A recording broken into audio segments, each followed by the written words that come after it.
it's like, get out of my head. And I'm also the type that just, again, like with the ideas. So that video was about minimalism and my journey into minimalism. That was 3 years ago. And it's still the same. But in that video, watching it now, that video, I was a 20-year-old woman. Right now, I'm 24 and I'll be 25 this year. So 4 to 5 years later, I done went partying. I done went, you know, without school and working, and I've performed. Like, I've done so many things outside of school, and now I'm back in school and I'm studying biology. I'm studying life. And I went to school initially for wildlife biology, and then I got sidetracked by, like, not even sidetracked because it's not connected. I got into anthropology, and then, you know, that was COVID times, and so we came back here to Houston. And now we finally, that was when we were in a 2-bedroom apartment. We came back to Houston from living in a bus in California, and then COVID, came back here. And now we're in a new house, and we actually have our own rooms. Like, I was right there in that video, I was in the dining room. And my mom, and my brother and I, we had made a loft bed, and that's what you see. That wall right there is a wall that we partitioned to separate the kitchen from the dining room. And yeah, I decorated it, and that's why I was feeling so. But now that I've expanded into a room, this is my room. I have my futon. It looks a little, I swear, that's why I love minimalism, because, like, I just like things out the way. But it's so much more spacious. This is my library, my reflect area, my desk. I put my guitars over there, and I have my jewelry and some instruments, and this is just a nice little self area for adorning myself. I got my TV. I got my, you know, TV stand. But yeah, this is my room. It's so much more spacious than how I had it. I think I'll show a video, not a video, but a picture of what it was before. Because I had my bed here, and I had the pink rugs on either side, but it was starting to feel clustered in here. I need all this floor space, bro. I can jump and do all kind of stuff here, and yoga, and play my instruments. So I love this. I just love how I paired all the long-necked, you know, things over here. And my staff's long. It's like over here.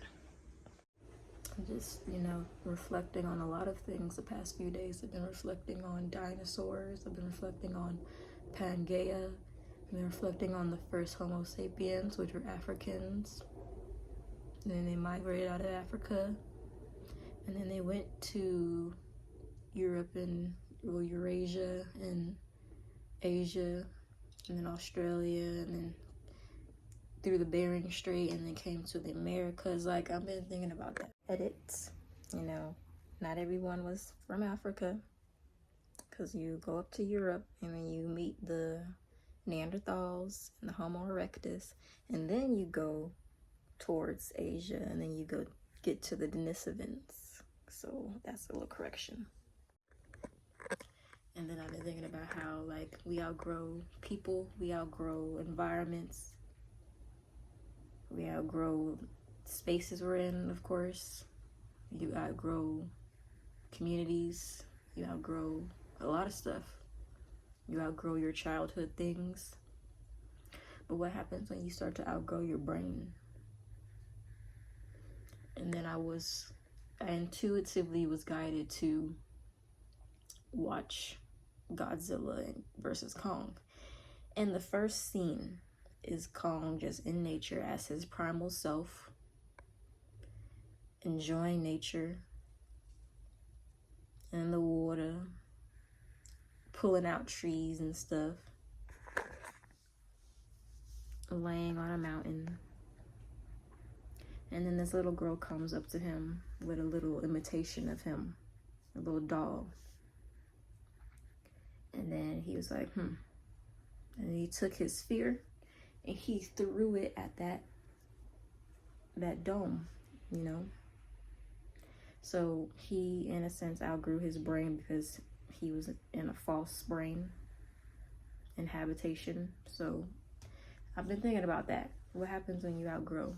And you don't even outgrow, your brain just keeps on expanding and expanding and expanding, and we keep updating and upgrading. And that's why biology is so cool, because like our DNA can activate or it can just be dormant. Like, not only that, your cells are always regenerating, like always regenerating, always suturing itself. If you have a cut, it is suturing itself. Your body is a natural surgeon. It is suturing and replenishing itself with cells, and those cells are building new tissue. It's so cool to think about. Like, I see a lot of plants, and then you go where they're just naturally occurring and growing and wild, because, you know, it rains a lot here in Texas. So just seeing different plants, especially when you go near Galveston, I'm like, wow, these plants look so paleo. They look so ancient and, you know, before humans tore it up.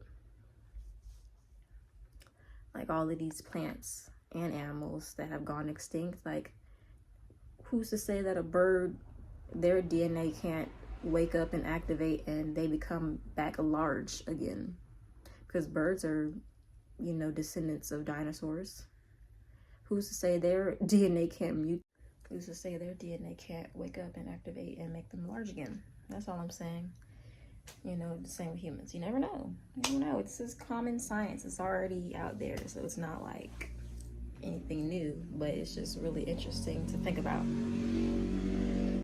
So with that context, me needing simpliful, what is simpliful? Needing simplification and just newness that sparks spaciousness, yet doesn't feel too liminal. Like, not, because that's one of the things I was kind of starting to get in my head about. Like, it just felt too white walled. So like, I put my art on this side of the wall because it was already pink, and I was like, dang, the pink and the white are kind of doing a little bit too much. It's like it's too liminal. So I added my colors, and then I have that on that side of the wall. Then I put this drawer over there because it was on this side of the wall. It was looking like this one, just on the opposite side over there in the corner. So it's nice that I put it over there instead, because, and not just facing me, because the feng shui would just make me feel like I was looking at too many squares, because there's basically 12 squares on this side. So the squares are that way, and we have 6 squares this way, 6 squares that way. And it's nice, at least for me. Everything feels like it's in balance and in harmony with each other, because this bed is nice and nooked in the window, in the wall now, and not like separate. And I don't know, I felt a little exposed with the bed just being right in the middle of the room. So with it tucked in there, with the added like surface of that cubicle, it makes it more cozy and nooked in here, like in the bed. And I needed some separation from my bed and my work, because I didn't feel like I was doing my homework on this. I was doing my homework on there. So I needed a desk. And that's me reflecting on myself and my journey thus far, because wow, what a journey it has been. I have lived a lot of life in these 4 to 5 years, gotten into a lot of stuff, but now I'm in school and I feel like everything's at equilibrium. I'm not missing out on anything. I'm not, you know, I don't have FOMO, and I feel grounded, and my brain is developing. You know, I'm about to be 25 this year, and it's really fucking amazing. This person out here just driving up it's a Saturday, but dang, bro, Come on. Fuck. Shit. Peace and quiet. That's what I love. That's what I love, guys. I love peace and quiet. I love when I can barely hear anything besides the wind, the birds, and my wind chimes. That is all I want to hear.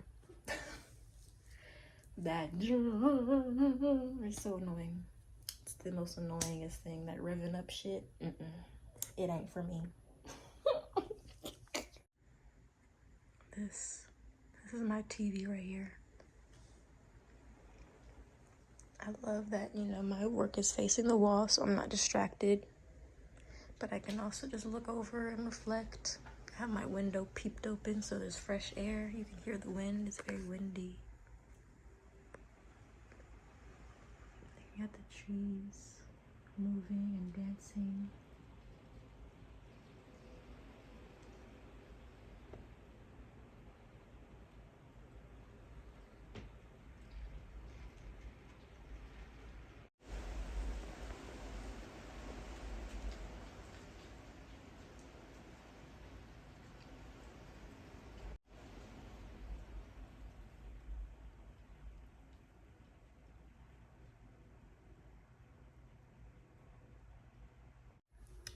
With my journey with minimalism, it comes down to the breath. Just breathing. The simple act of needing that space to breathe and to feel safe and calm, not overstimulated, but also grounded, but also not feeling too plain, to add some color, a balance of color into your life. And bringing the outside inside. That is feng shui, that is balance, that is minimalism, the harmony with nature, and not separating ourselves from nature, because like I said, the Godzilla versus Kong, and us as humans, as hominins of this earth, we have been separated from nature. We are supposed to be naked right now under a waterfall and bathing in the waterfall and playing and laughing and building our villages and being in harmony with the land and each other, and sharing our resources and sharing the act of sharing with each other. I give you, you give me, and it's a reciprocity. Just like with nature, you take from the land, but you also give back to the land, because we are made of the land, we are made of earth, we are made of flesh, we are made of water. Just like learning about water and water molecules and the chemistry of water in biology, that is the most coolest thing ever, because that's what we are. And that's what we breathe in. We're breathing in H2O, kind of, basically. We're breathing in oxygen, but like, you know, is water air and air water? Like, they exist at the same time, and that's cool. That's so cool. All these elements exist at the same time. So that's just my brain right now with minimalism and with life and being a human woman, you know, and like analyzing and observing human men and their craziness. And I'm just like, I like being a woman and I like being to my motherfucking self. That's all I'm gonna say right now about that. I just love being to myself. I'm a lone wolf. I'm a Sigma. I love being in here and reflecting with my own thoughts and not being distracted. I love being focused on my passions and my joys, and just living simply and learning about life, learning more about myself and putting myself out there. And that was my mom. But putting myself out there through creative expression is what I wanted to say. Like painting, I love painting when I, you know, muster up the patience to do that. And learning new tunes with my guitars and singing, and that's what I love. I love music, I love singing, I love playing my guitars, I love painting, I love being outside in nature, and I love studying. So that's where I am in life right now. Just those 4 simple things. And yeah, that's my take on minimalism and the things that help me minimalize in my own mind and decompartmentalize in my own mind and minimalize the tabs in my own brain to breathe and remember to breathe. So I hope you guys are remembering to breathe today. It is February 15th, 2025. So, you know, that love frequency is in the air. And my take on this is just loving yourself. That is the most simplest thing about it. Just loving yourself. When you love yourself and you take care of yourself and you honor yourself, everything will take care of itself. So, a little update. I do not want to do biology anymore. I'm just gonna go back to anthropology because I realized I was kind of doing biology based on my ego and, you know, letting it fill my head to be proud, like, oh, like I'm a biologist, kind of like I'm better than you guys type of attitude and mentality. So I'm keeping it humble because I do want to work with animals when it comes, because that's why I wanted to go into biology. I wanted to work with animals and do conservation, but I really just want to do cultural anthropology because, one, I love culture. I love everything that makes a culture. Obviously, being a Black woman, my culture was taken from me because of years of slavery and colonization and conquering and all this kind of stuff. So I want to connect to my roots. I've always wanted to connect to my roots. And plus, doing biology, it's really hard. And I don't want to give up because it's a hard thing, but it's like, I kind of really don't have time. I really don't have the spirit for it. Like, I love biology, but the classes and the academics of it, my ancestors are already biologists. We already looked at land and animals and nature and knew what was going on. You know, you don't have to get a biology degree and be all in the minute details and like cells and all this detail and all that kind of stuff. And it's cool, it's interesting, and I love it.